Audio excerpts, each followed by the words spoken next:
Okay, so yan baiwa barka da safiya. So TimeTone sun ba da damar a yi connecting wallet nasu. So kamar yadda kuke gani a wannan bidiyon ga yadda ake connecting wallet na TimeTone nan. Idan baka fara ba ga link nan a sama sannan akwai a comment section.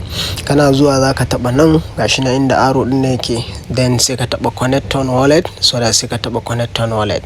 Idan wallet ɗinka sun fito duka, so da sai ka taɓa Ton Keeper ko kuma wata wallet wadda kake so ka yi amfani da shi. Sai ka taɓa Ton Keeper.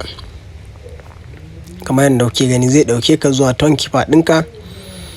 Then gashi nan sai ka ce connect wallet. So kana sa connect wallet bayan ya sa done, zai kuma ƙara ɗaukan ka sai ya dawo da kai cikin mene. Zai dawo da kai cikin app ɗinka na Telegram inda kake mining TimeTone ɗinka. So yanzu da ka koma ka taɓa wallet ɗin za ka ga wallet address ɗin nan ya hau. So a haka ake connecting wallet na TimeTone. Wanda bai fara ba ga link nan a sama sannan akwai a comment section. Na ku a koda yaushe Mr. Complete.